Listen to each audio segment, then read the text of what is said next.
Hello, hello. Welcome back. It's me again, Shooter Q.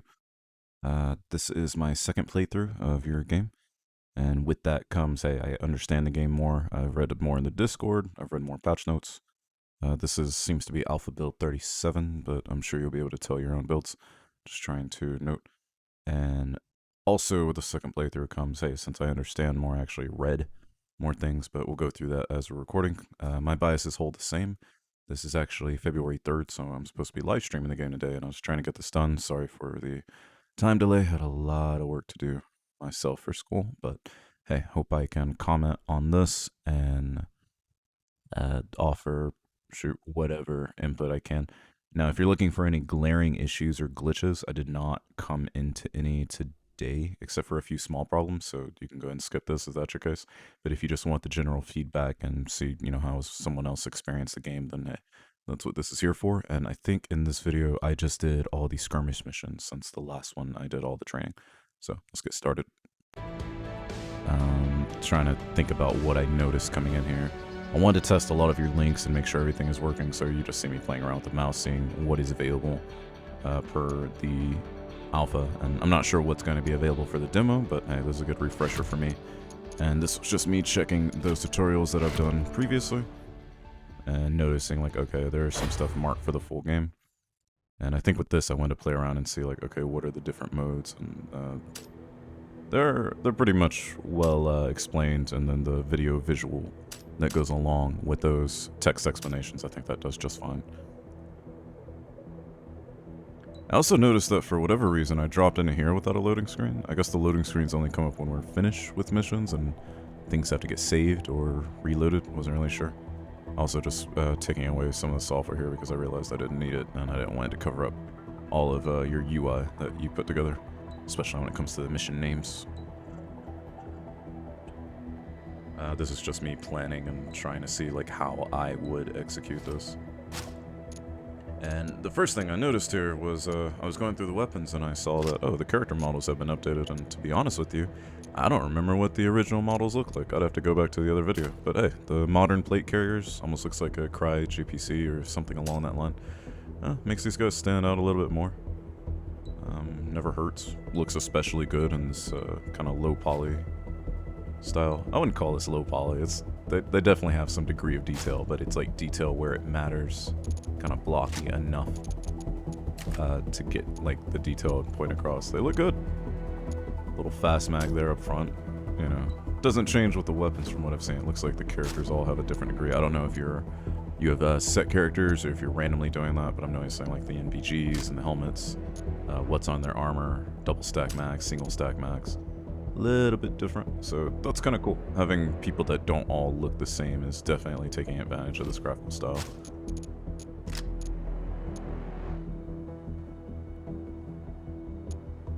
Also nice to have that little bit of diversity going along. I don't know what it's like in France when it comes to police and military forces. US is pretty progressive, more so than a lot of people think in those regards, but hey, if there's any place to exercise that as much as you want, it's your video game, absolutely. One thing I was noticing here was that the outer wall will clip to transparent when you want to look through it, just like the inner walls. But I was thinking that since those walls aren't like tack walls, I wondered if it was, and this is not me suggesting, this was just me playing, but as I was playing I was like, why don't these walls just disappear altogether if I bring the camera down that low, because I'm not planning around those walls, but I imagine that they're built on the same attributes as the inner walls, because that's probably easier to build, so it's not a big complaint or anything.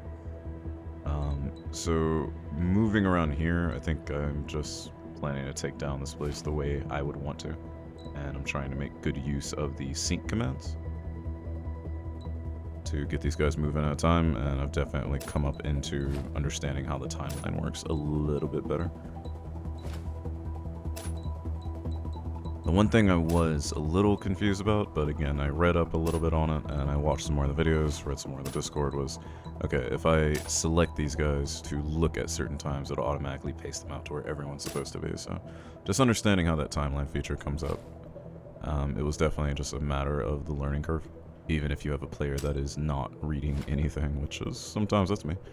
It's just like, okay, it's just a matter of time until they start catching on to that. So I wouldn't worry about over-tutorializing that at all. And I think there's enough material available just in those training missions that puts that point across.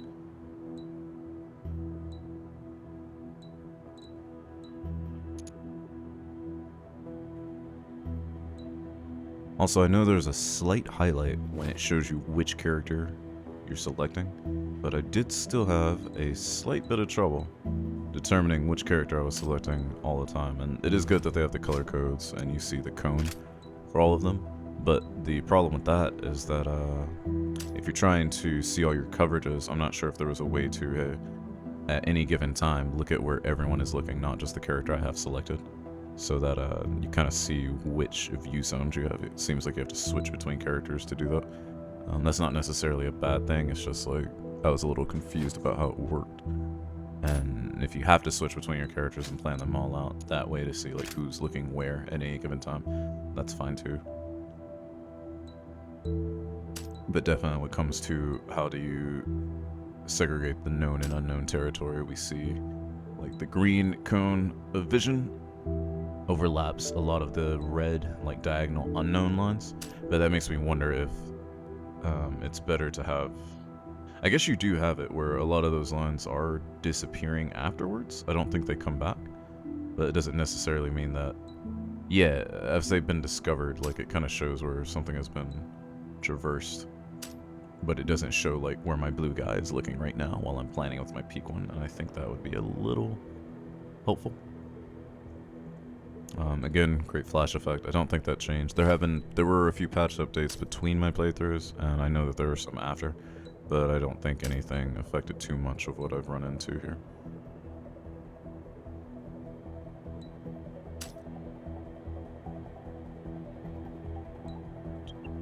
And you know what? Since I have more control of the recording here, instead of talking through all these smaller things, which I've already done in the previous video, I think what I'll be able to do is skip through to the parts that might offer some better critique. Because right now this is just me playing the game, and I'm sure you've seen enough of that. I'm trying to see, was there anything I had in particular that I was thinking of? Again, understanding that timeline, being able to sync up all those things, great, absolutely great. So going through like an entire dry run of a plan like this, seeing exactly where everyone's gonna roll and how they're gonna move before any enemies are introduced. I'm not sure if one would consider this cheap, but again, you do have what I believe is random enemy placement and generation. Now, I've seen in videos some enemies do walk around and move around. I don't think in my gameplay, personally, I saw anyone moving or walking around. But knowing that it will be in the game, the finished product, and should be in some missions is good. And then noticing the random placement is good as well. And the reason being is that I know that in door kickers and other games I play like this, just because I make a plan and it works one time, doesn't mean that it's going to work every time. And so I like to replay that plan over and over and make sure, like, okay, no matter where enemies appear, is it 5 in one room, is it 5 spread across 3 rooms, like, what is it? Is my plan solid? Am I sending enough people? Am I using the resources correctly? If I have to let that single plan go the entire time. And so having this mode where you can just watch everything play through before enemies are even introduced, just by playing the timeline, checking your plan, and then, you know, pacing yourself against the game by actually hitting that blue check mark, I thought that was pretty interesting. This is what I was talking about with the wall glyph. I was thinking, you know, if I'm looking outside from this angle, the inner walls are transparent, so you know they're still there. You can't just plan through them. You still have to plan around them, but it's a player convenience to see through them. But for the outer walls, since those walls aren't being planned around, what is the real convenience, if any? Another thing I noticed here is that it seems like if I place the character somewhere and I have them look in a direction, I'm not sure if they're staying paused because I had them paused, which I do sometimes. I'm not really sure from looking at this video. Or I'm not sure if they're in a mode where they're going to keep shooting. I think that one just paused there because I set them there. And I remember in door kickers, they count it as a skill. It was just pretty much a setting to say, hey, this guy's going to do like a clear code. And it was just one of those actions along with like throwing a grenade or kicking a door where you can say, hey, stand here until you are clear. And I found myself wanting to use that, but I think that's just from previous experience playing a different game. The way that you can use the timeline here by just having a player, or having the player place a character and have them sit still while time goes on and everyone else does their work. I think it's enough.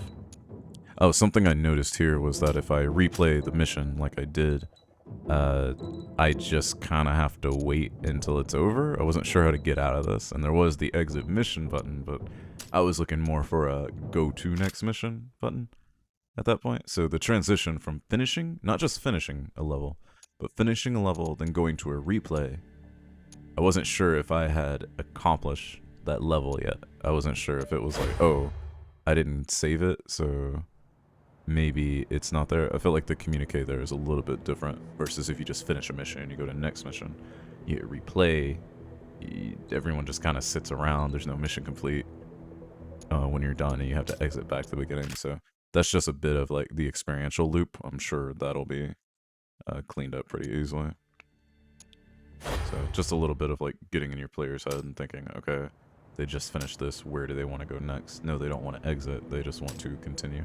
So maybe just adding the same option there. However, having not having that hard stop at the very end of the timeline also makes sense, because you don't want it to say mission complete, you just want them to be play around with their timeline since all they're doing is replaying. And then here I was just looking through more menu options and such. I believe here I was looking for other instructions I didn't know much about. You know, some of the stuff I figured out on my own, some of it I was probably blind to. And here I just wanted to see, you know, how are the tutorials being presented to the player. The big mouse UI there, I figured out how to turn it on later. And then, of course, talking about the rock, paper, scissors aspect of the weaponry. I wanted to see what the game was actually telling me, not what I kind of figured out on my own. And I think those descriptions hold up accurately. However, when it comes to the text description, I do wonder, I mean, gameplay-wise, you kind of figure it out on your own, but description-wise, I'd have a hard time telling people, you know, shotgun versus submachine gun. The rifle is the hugest difference between all of the 3 available weapons at the moment, and I think it's very easy to explain. But the shotgun versus submachine gun, I feel like I would have trouble telling someone which they should choose and for what situation. I just kept playing around with it myself because I'm not sure at the moment, and I'm not sure what the intent is. I don't know what this is that I was clicking something and I was getting that noise. I may have just been clicking outside of the screen and wondering what it would do and what kind of sound effect it was. But yeah, I think all the information available there is perfectly fine. And then I think I went back to that mission because I wanted to see, hey, I had a replay going. Will my replay still be there when I come back? And it was. So you're allowing the player to start again with something they've already done, or to rebuild it anew, and I think that that option is great. I'm not sure if you have a collection of replays somewhere for the player to access, but that might be a nice thing. I think the other games I've played, they would do an output for video directly to the file system, which can be nice to just go back to your files and say, hey, let me get that. But I think other games, when I've seen them try to do an in-game collection of videos, what they end up doing is having like a lot of corruption between the audio, between, hey, what's a pre-recorded video and what is the actual game data, allowing them to do plans, and I've seen a lot of glitches and mess-ups occur from that. So here I'm just in the planning phase. I'm going to skip through again and see if there's anything, you know, worth commenting on or mentioning here.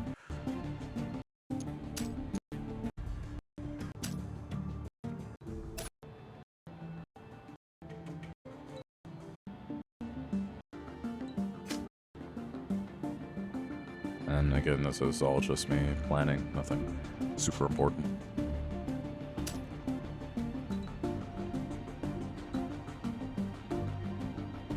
And I think I answered my own question just by playing more. The point aim of placing like a character's gaze on something with that little crosshair versus just their cone of understanding. And it's like, if anything is in their cone, they're going to fire at it. That's a hostile one. That makes sense. The other thing I thought about in this mission, but I didn't actually execute on, was these infiltration missions. It looks like when you give multiple entry points, and if you don't have a requirement to take down all hostiles, that someone could just kind of, you know, speed run it through by sending a few guys in through one door and having them go to the center.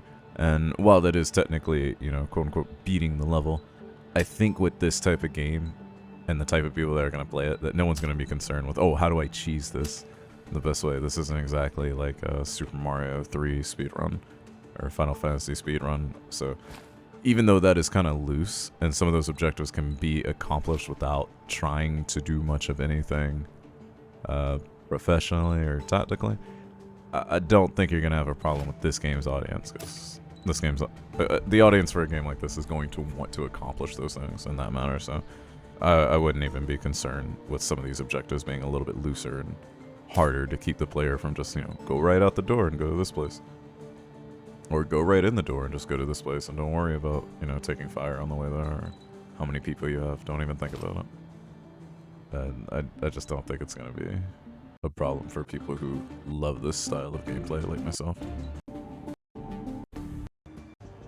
Now, I do know with this mission, what I mentioned before about having a plan, not sure if it's going to work every time, just because it worked one time. This is where I kind of tested that, just to see, like, what does AI do? Does AI move around? Are they randomly generated?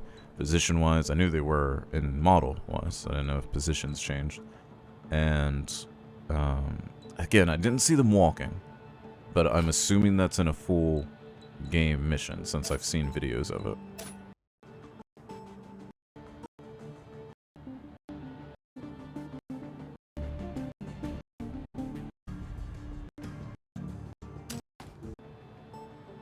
I think at some point here, I got a little frustrated with how many lines I was having to see of people walking around and how to move them around each other. I don't remember when, it's probably later in this video, but I did look in the menu and find the hotkey that said how to do that, and I was appreciative of that. But what I noticed is that while it does take away like too many paths that you have to follow, so you can kind of follow one character around, it doesn't get rid of all the lines and the grenade impacts and other bits of the UI that kind of make the screen look a little bit too busy and make it harder to click upon something. So I think this is where I've set up and I've said, hey, my practice run is good, I'm going to do a full mission run, and then I start playing around more with the menu and such. One thing I'm not sure of the discrepancy in is if I have a character, they look a place, they see an enemy, but they have a command to throw a grenade, are they going to shoot first or throw the grenade? And I think it's always grenade. I don't think they're going to sit there and keep aiming unless, of course, you've specified in the timeline that they sit there and keep aiming until they move to the grenade command. So it's just a different way to handle it than I was used to, but again, this is what I was confused with while playing, not so much now that I'm reviewing it myself. And again, this is me making use of those pauses to say, hey, stop here and then move, and that's what I assume is how you would do that. So again, I think I wanted to see what just going straight to replan mission would do. And yeah, so I click straight on that, because I wanted to see, hey, is it going to make me start from the beginning, or is it going to show my plan as is and done? And it shows us at the finishing point. And I was like, okay, cool. Plus, there were parts of that that I actually did want to replan. So again, having that persistent feature for the player, I think nothing wrong with that. It's only an enabler. If someone wants to start with a fresh plan, they can just delete everything from here, which is why you have your handy-dandy trash button, right?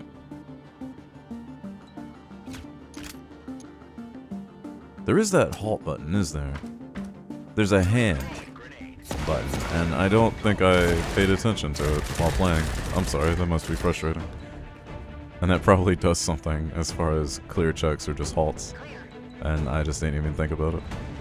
I was thinking, oh, I have the timeline feature, I'll accomplish it that way.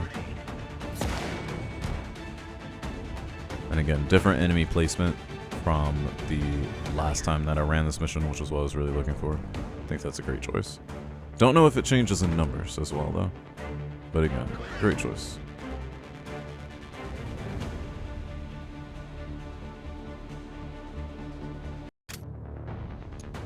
I think at this point I'm just doing replays. I'm trying to make it look perfect. I start going amount of mess here. I want to change the way these guys are looking. That's just gameplay. That's not... You'll get plenty of that in the stream. That's not a critique and analysis, really. So just skip through so I don't waste your time.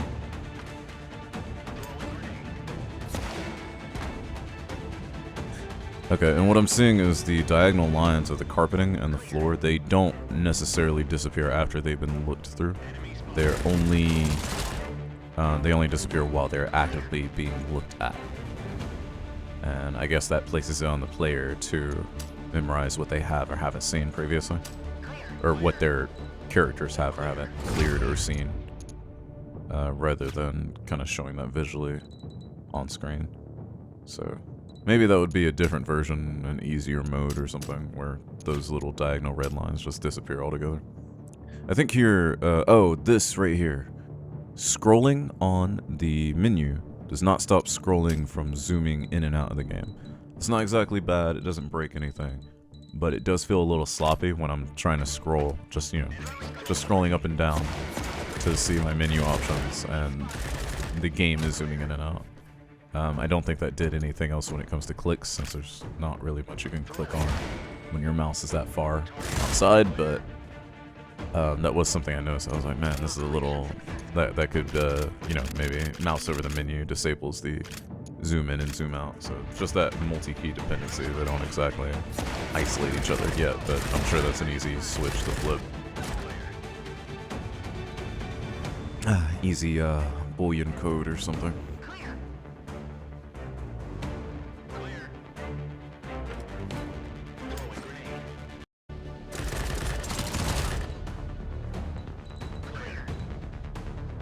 I'm not sure if you have any plans to introduce leaderboards once the game is finished, but it does seem like if we're going for time and points and condition of our operators and how many grenades used, how many bullets fired, it seems like prime territory for having some sort of leaderboard. And again, this is me noticing like, okay, I played this through, and because I'm playing it through in that manner, there's no stop to the time afterwards. And so it wasn't going to call mission complete for me, and I guess that was just because it was a replay. Now, this is what I was talking about with this mission. I noticed pretty soon off the bat, I was like, hey, I could just have 2 guys, and I don't have to worry about a whole team, and they could just go rush to the door there, and that's, you know, why not? And again, I think that's something you intended, was just to, hey, here's some easy stuff. Go at it, player, do what you want. And I think that that's not going to be a problem. In a different type of game, having something so simply accomplished and saying, no, you don't have to do everything, you don't have to think about everything, would be a bad thing. And this, again, because of the audience, because of the challenge of making your own challenge as part of the fun, I don't think it's going to be an issue. But just to see if the game would let me, I did do this. I didn't worry about any of the enemies. I only took 2 guys instead of a whole squad of 8, and I just took them to the simplest exit that I could get to with the least amount of travel distance. And I thought, yeah, this is how I'm going to play this out.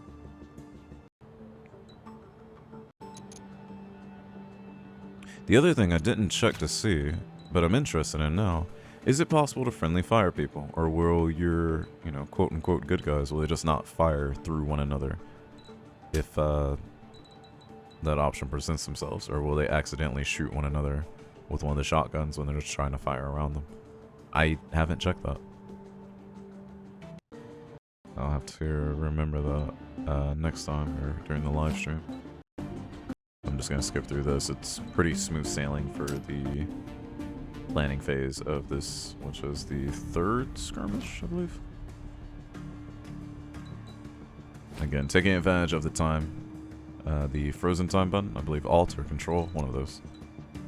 Where you drag through and then you let go, and then you and, or not you, the 2 characters are now online with each other. They snap back to a moment of sync, and that's pretty good.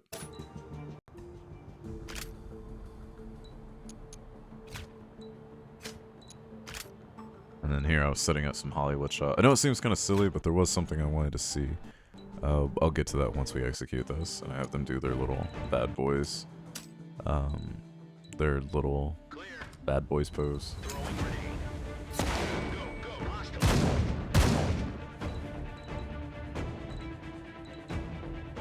When it comes to friendly fire, though, if you do decide to do something along those lines, if you haven't already, and I just haven't noticed, is just, you know, I think the more you place on the player to be responsible for, and something like this, the more responsive they're going to be.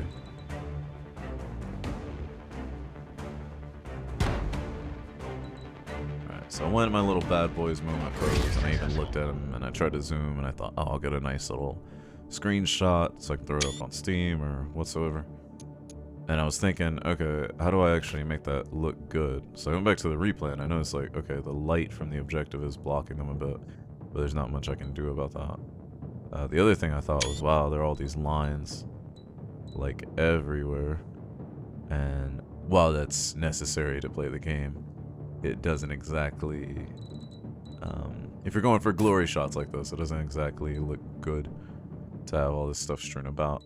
I imagine some of that can be disabled because, again, I've seen demo video of it. But I think once I got to the UI myself, I found myself missing a few options. Now here I just wanted to click through, testing the Steam page. Steam page did absolutely work. Looking at what doesn't work, me clicking on inactive things, making sure they don't break the game, and everything was good to go. Discord link worked entirely well, so just those small things there. I haven't messed around a lot with the audio. I'll try to do that the next time. I know that can be an important thing to try and tweak. So going through my hotkeys, seeing what I missed, noticing, oh, I have hotkeys for the entire timeline thing, and I was like, oh, if those were actually on the buttons themselves, I completely missed them before. And this is where I noticed the toggle UI and the toggle input. Inputs. Just the input diagram for the mouse. This is where I noticed the stuff, and I just came in here expressly to play with it. I just now noticed that there's a hotkey for walls and doors, but I honestly don't think I noticed during gameplay, and I didn't even try to use it. Yeah, toggle walls and doors. Input debugger. That's what we're talking about. So I wanted to see what it did. Tested all the mouse features, mouse button stuff, found that very impressive. Nothing for mouse movement, but I'm sure that's harder to do and not as important when it comes to determining, hey, what did the player do at this time? And I think I left it up at some point, but I just left it alone because it was getting in the way of seeing. I can easily see why a tool like that is very, very useful for you. This is what I was doing. So I wanted to play with the slow-mo. Slow-mo I think is great. However, at this point you'll notice I've turned off the UI, but that doesn't get rid of my the lines that my characters are going to follow. So if at this point I don't have a UI to do any controls anyways, I'm just, you know, trying to get a good looking scene, trying to get a clip of my, you know, awesome elite gameplay. Why not get rid of all of the UI, including the player lines at this point, since we've already gotten rid of their control of the situation. So I think, you know, maybe another toggle, or maybe a combined toggle, or just some sort of option where all of that turns off and it just lets you kind of capture the characters going through their motions and, you know, looking nice, because they do look nice.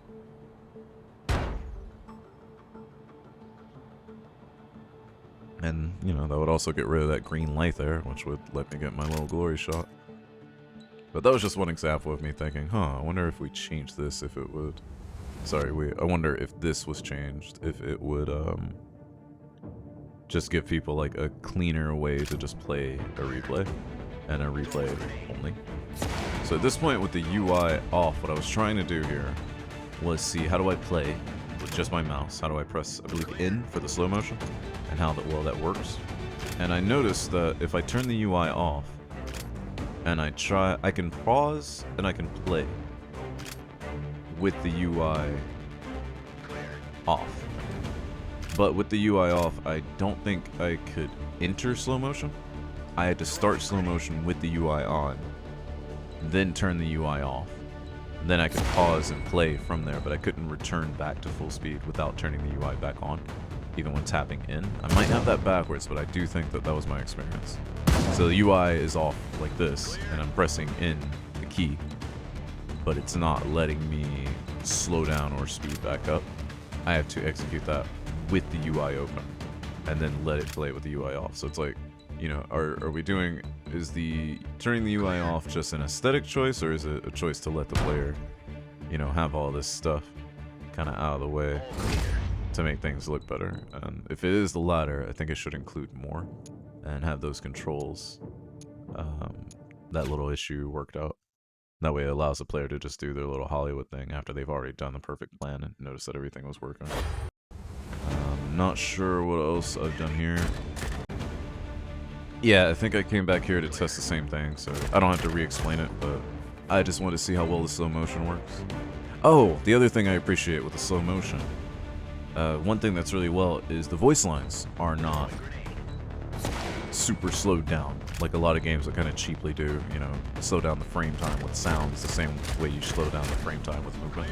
Because then I mean, that's just the truth, unless you start with voice actors that are actually re-recording lines to sound slow motion, when you slow them down, they just sound distorted, there's just a bunch of bassy audio, there's nothing really to gain there, so just having them call, you know, clear codes and hostile down in the normal audio without tying that to the slow motion, I think that's a great choice and that should not be changed, while having some of the other, you know, frame time actions as far as steps, kicking doors, firing weapons, having that slow down makes a ton of sense because that's part of the activity going on. So great job splitting those and getting that priority correct, because as real, quote-unquote realistic as it would be to watch a recording and have people's voices distort in real time once time is slowed down, just like the flashbang noise, I think it's one of those things, like, if you make it real, all you do is annoy people. It doesn't really enhance the experience. And I think that's all that I covered here. Obviously, this is a shorter video. I didn't think it was important to go through every single gameplay step, just these small things I could offer as far as critique goes. And again, just clicking around the menu. Mostly here, I'm just trying to break things. I know a lot of this is marked off for full game. It's not really meant to be clicked. I think I was just clicking different things, looking at the names. The names are creative. I find the names funny. I know I saw one that I thought was... I swore it had to be a reference towards something Metal Gear Solid or something else like that, but I could have just been imagining that. So that's all I have to offer. Thanks for watching, and I hope I can continue to be useful in this process, and thanks again for the opportunity to play your game. It's been wonderful. See you tonight.